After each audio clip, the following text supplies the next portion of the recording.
Good morning, students. In the previous part, we had studied about the Newton's first law of motion and also studied about the relation between the inertia and the mass. Now, in this part, we will study about the Newton's second law of the motion and their application.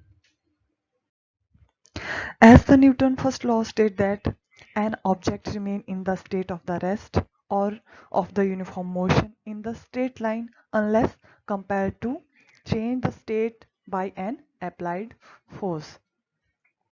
So first law of the motion indicate that when unbalanced force acts on an object, its velocity changes, that is the object get acceleration.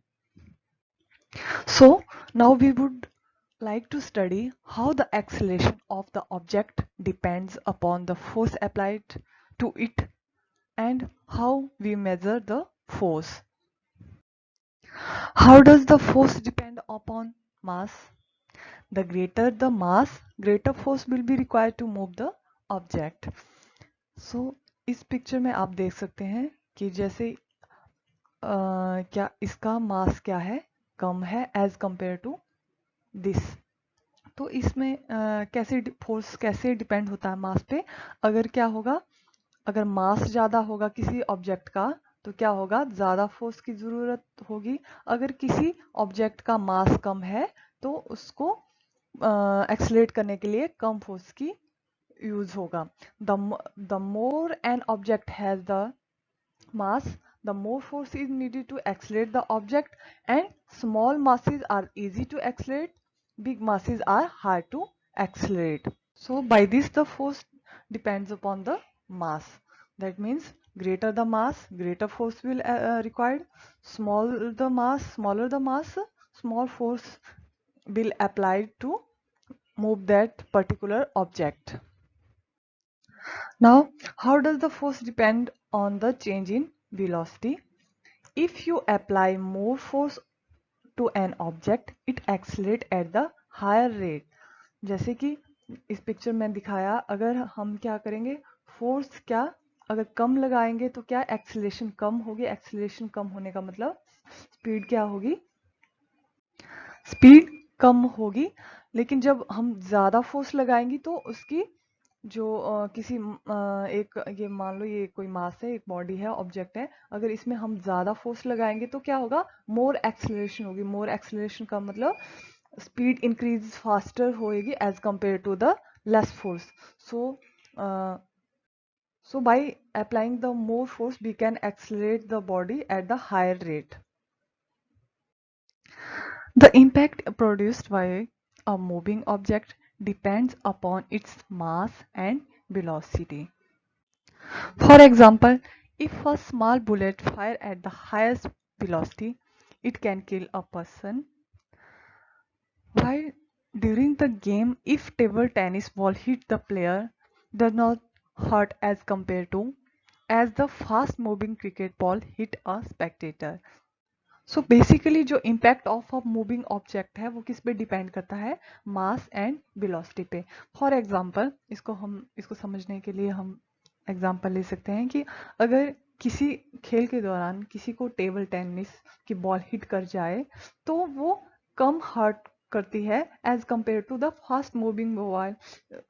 किसके compare में, cricket ball के compare में जो tennis की table tennis की ball होती है वो कम हर्ट करती है। ऐसा क्यों? क्योंकि क्रिकेट बॉल का जो क्या है, मास ज़्यादा है और वो ज़्यादा स्पीड से आ रही है, जबकि जो टेनिस बॉल है उसका जो सरफेस एरिया है वो कम है।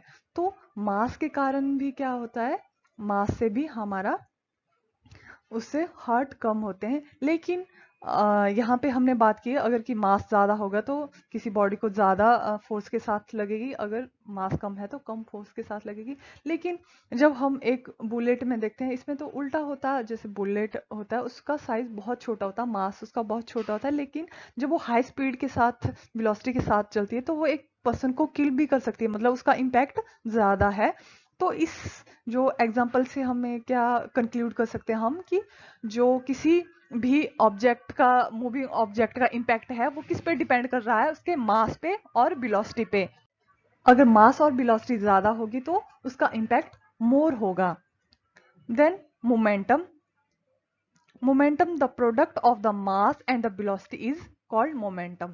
So momentum क्या है, जो प्रोडक्ट ऑफ मास और जो वेलोसिटी का प्रोडक्ट है उसको क्या बोलते हैं हम, मोमेंटम बोलते हैं। So momentum is a vector quantity, its direction is the same as that of the object velocity and it is denoted by p, small p। जो मोमेंटम को है उसको हम कैसे डिनोट करते हैं, स्मॉल p से। And the SI unit of the momentum is kilogram metre per second. और हम जो मोमेंट को है, मोमेंटम को है उसको कैसे लिख सकते हैं mathematically, P equal to M B. यहाँ पे P क्या है, P is the momentum, M क्या है मास एंड V क्या है वेलोसिटी। तो हम कैसे मोमेंटम को कैसे डिफाइन कर सकते हैं, जैसे हमने कहा था कि it is a product of the velocity and the mass. तो P क्या है, P is equal to M into B, M is mass and velocity. तो ये आपको याद रखना है मोमेंटम, क्योंकि इसके बेस ही सेकंड न्यूटन का सेकंड लॉ है। न्यूटन के जो सेकंड लॉ को समझने के लिए हम एक एग्जांपल लेते हैं। Suppose let us consider a situation in which car with the dead battery is to pushed along the straight line to keep the speed 1 meter per second, which is the sufficient to start its engine. If one and the two person give the sudden push, that is unbalanced force, to it, it hardly start, but continuous push over some time result in the gradual acceleration of the car to speed. It means that change in the momentum of the car is not only determined by the magnitude of the force but also by the time during which the force exerted. सो इसमें एक ऐसी situation दी है कि कोई एक car है, उसकी dead battery जो है डेड है। अगर उसको हम, अगर स्ट्रेट लाइन में अगर हम उसको पुश करें तो उसको पुश करने के लिए हमें स्पीड चाहिए 1 मीटर पर सेकंड पर सेकंड। तो जिससे क्या, अगर इतनी स्पीड हम उसको देंगे उस वाली जो कार को, तो वो उसका इंजन स्टार्ट हो जाएगा। बट अगर हम उसमें एक या दो आदमी जैसे जो कि एकदम से उसमें पुश दे, पुश मतलब बोले तो जैसे कि अनबैलेंस्ड फोर्स, जिसमें फोर्स एकदम से ज्यादा लगाए, तो ये हार्डली स्टार्ट होता है। ये स्टार्ट होना, स्टार्ट इजीली नहीं होता है।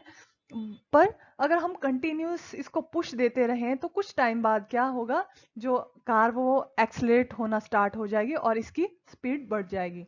तो इससे, इस सिचुएशन से हम क्या कंक्लूड कर सकते हैं कि change in the momentum of the car, जो कार की मोमेंटम में चेंज है वो सिर्फ मैग्नीट्यूड ऑफ फोर्स पे डिपेंड नहीं करता है, बल्कि टाइम पे भी डिपेंड करता है कि हमने कितने टाइम तक उस पर फोर्स एक्सर्ट किया। तो इसी जैसे इससे हम न्यूटन सेकंड लॉ को डिफाइन कर सकते हैं। तो न्यूटन सेकंड लॉ क्या बोलता है, according to the Newton second law of the motion, the rate of the change of the momentum of an object is directly proportional to the applied unbalanced force on the object in the direction of force.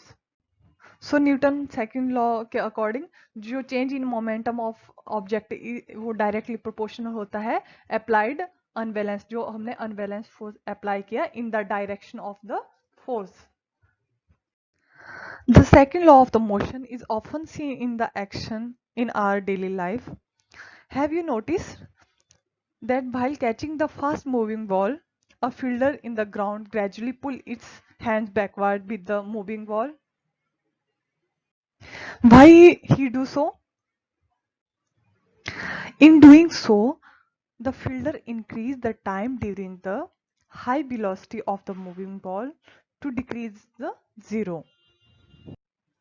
Thus the acceleration of the ball is decreased and therefore the impact of the catching the fast moving ball is also reduced. सो आपने जब match cricket match देख रहे होंगे तो आपने ये देखा होगा कि जब कोई फील्डर कैच पकड़ करता है तो वो जब कैच करना होता है वो अपने हाथ को मूवमेंट बैक साइड को ऐसा क्यों करता है? इसलिए करता है ताकि जब वो जो बॉल की वेलोसिटी है वो विद रिस्पेक्ट टू टाइम जितना टाइम इंक्रीज हो जाएगा उसकी वेलोसिटी क्या कम हो जाएगी। वेलोसिटी कम हो जाएगी तो उसकी एक्सलेशन बॉल की कम हो जाएगी। अगर एक्सलेशन कम होगी तो मतलब कम फोर्स की जरूरत होगी। अगर हम ऐसा ना करके डायरेक्ट ही बॉल को पकड़ें तो वो टाइम पीरियड कम हो जाएगा और इसकी वेलोसिटी ज्यादा होगी और वेलोसिटी ज्यादा होने के कारण हमारे जो हाथ में चोट लग सकती है। तो इस कारण से ये हमारी टाइम पीरियड को बढ़ा के हम इसके एक्सेलेरेशन को कम कर देते हैं। तो ये एप्लीकेशन आप देख सकते हो है कि जो हमारे डेली एवरीडे लाइफ में होती है। तो ये न्यूटन सेकंड लॉ पे बेस्ड है। And another example is the athlete in the high jump are made to fall on the cushion bed or the sand bed. This is done to increase the time of the athlete's falls to stop after making the jump. This decrease the rate of the change of momentum and hence force. तो वैसे ही आपने जो high jump में देखा होगा जब ये खिलाड़ी क्या हाई जंप कर रहे हैं तो जो यहाँ पे जिस पे ये फॉल करते हैं वो जो कुशन होता है वो या कुशन बेड होता है या यहाँ पे सैंड वगैरह होता है। तो वो ऐसा क्यों होता है? ताकि जो to increase the time time को इंक्रीज करने के लिए जिससे क्या होगा कि मोमेंटम में rate of the change in momentum decrease हो जाएगा और कम फोर्स लगेगा जिससे कि जो प्लेयर है वो इंजर्ड ना हो। तो ये भी बेसिकली न्यूटन सेकंड लॉ पे बेस्ड है। Another example is the karate player strike a slab of the ice with his hand in very short interval of the time. In doing so, the entire momentum of hand is reduced to zero in the very short interval of the time. As a result, very large force is delivered to the pile of the tiles, break it in a single blow. तो वैसे ही आपने karate player में उसमें देखा होगा games में कि वो एक ही बार मारने से किस तरह से जो आइस या ब्रिक्स होती हैं या वो स्लेट है वो एक ही बारी में कैसे तोड़ देता है। इसमें भी क्या मोमेंटम का वो आता न्यूटन सेकंड लॉ का कैसे, क्योंकि वो एक शॉर्ट टाइम कम टाइम पीरियड में मोर फोर्स के साथ जैसे ज्यादा फोर्स लगाता है और टाइम पीरियड कम होता है जिससे क्या होगा ज्यादा फोर्स लगेगा और जो मोमेंटम है हैंड का वो रिड्यूस होकर के जीरो बन जाएगा in the short interval of the time. As a result क्या होगा कि लार्ज फोर्स डिलीवर होगा जिससे कि वो आसानी से वो टाइल्स ब्रेक हो सकती हैं। Mathematical formulation of the second law of the motion. Based on the definition of the second law of the motion, we can infer that is the change in moment directly proportional to p2 minus p1। p क्या कहा था हमने, इसको momentum को बोलते हैं, इसको p से डिनोट करते हैं। तो इसका मतलब डायरेक्टली क्या हुआ, change in momentum direct proportion to mb minus mu। जैसे कि हमें मोमेंटम क्या क्या पता है कि मोमेंटम क्या होता है मास इनटू वेलोसिटी। तो v क्या है यहाँ पे फाइनल वेलोसिटी और mb क्या हुआ इसका मतलब फाइनल मोमेंटम और u क्या होता है इनिशियल वेलोसिटी और mu का मतलब हो गया इनिशियल मोमेंटम। तो हम इस तरह से क्या कर सकते हैं, इसमें जैसे m और m क्या कॉमन है इसको हमने बाहर लिया और अंदर क्या आएगा ब्रैकेट के अंदर v minus u। Then the rate of the change of the momentum is directly proportional to, जैसे कि हमने सेकंड लॉ में उसमें देखा था momentum is directly proportional to m equal to v minus u upon time. And applying the force we can write the force directly proportional to m into v minus u upon t। Force equal to k m v minus U upon T. तो यहाँ पे आपको ये लग रहा होगा कि क्या कहाँ आया, अगर हम इसको डायरेक्ट प्रोपोर्शनल को हटा दें इक्वल को करें तो ये क्या है कांस्टेंट है, कि क्या है यहाँ पे कांस्टेंट है।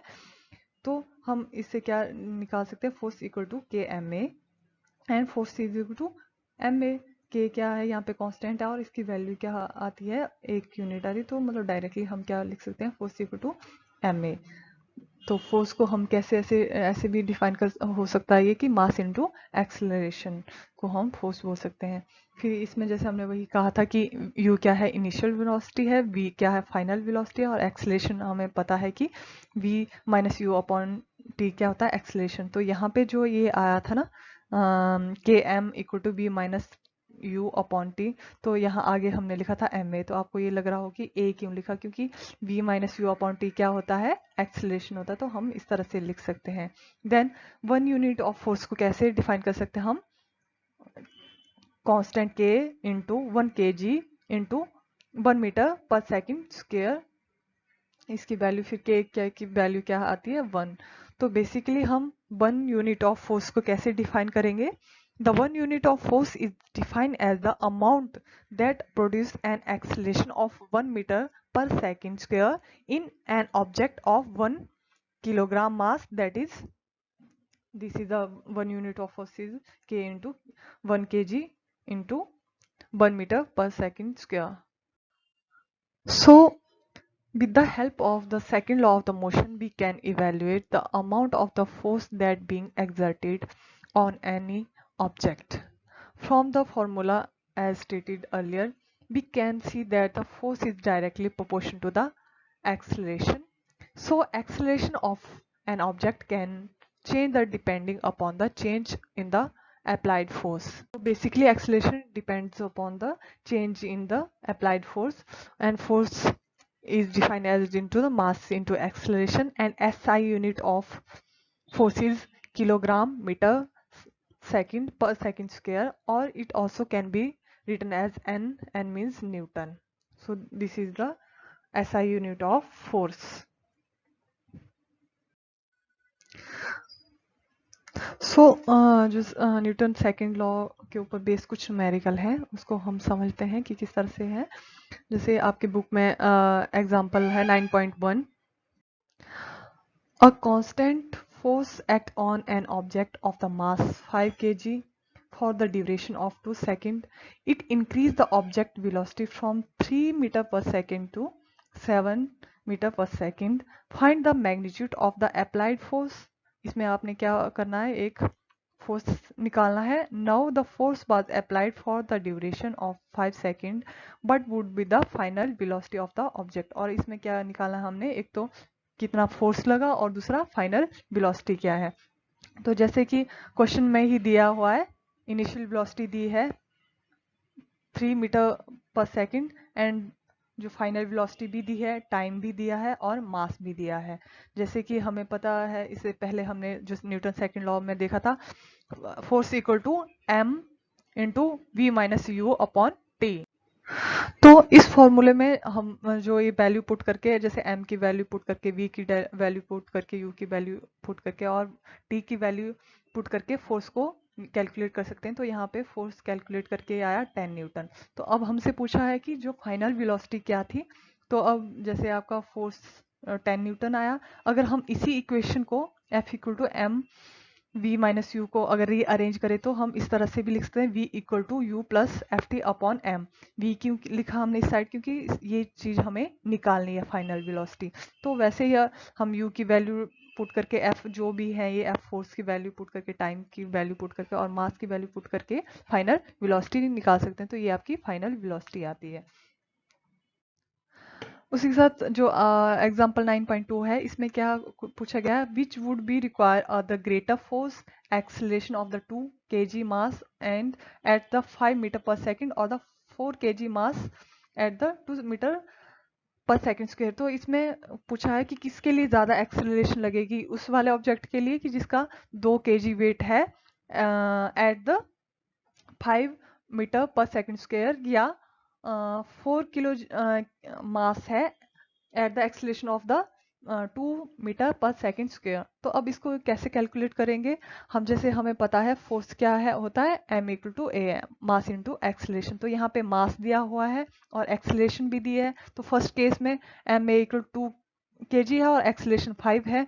तो अब इसको ma अगर इसको कैलकुलेट करेंगे तो कितना आ रहा है, 10 न्यूटन आ रहा है। वैसे ही हम F2 करके m2 minus sorry m2 into A2 तो m2 क्या दिया है यहाँ पे, मास सेकंड का 4 kg और एक्सेलरेशन दी है 2, इसको मल्टीप्लाई करेंगे तो 8 न्यूटन आएगा। तो इसमें अब दिखती बात है, जो F1 है यहाँ पे क्या ज़्यादा फोर्स लग रहा है और F2 में कम फोर्स लग रहा है। So acceleration of the 2 kg mass at the 5 metre per second would be require greater force.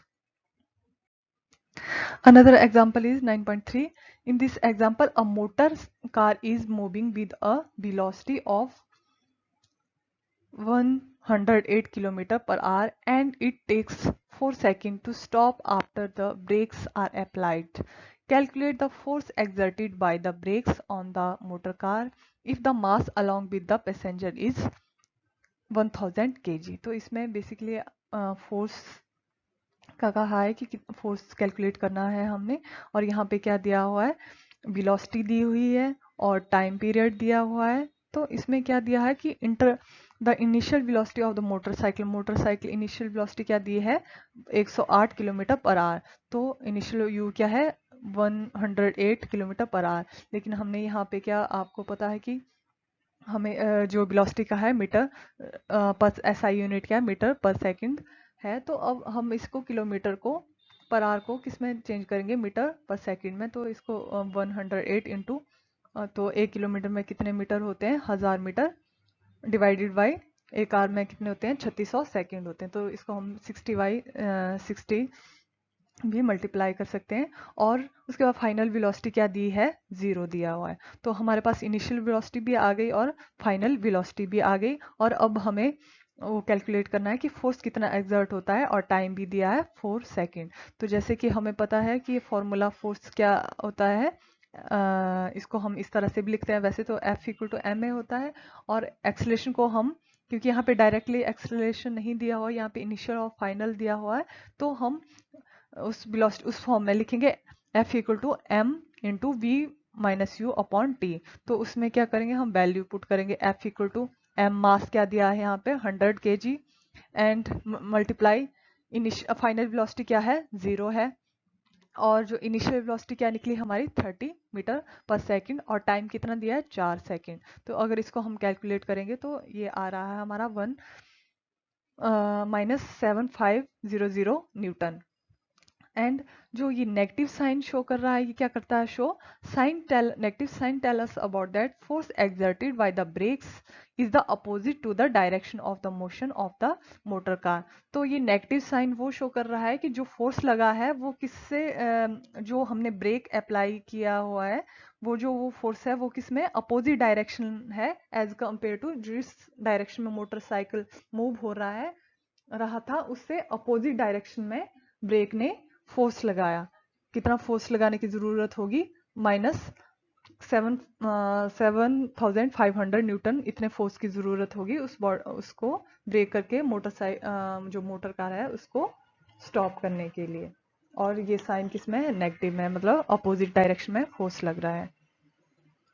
तो इसके साथ ये वाला जो न्यूटन सेकंड लॉ के बारे में था, और जो नेक्स्ट पार्ट है उसमें हम न्यूटन थर्ड लॉ के बारे में पढ़ेंगे।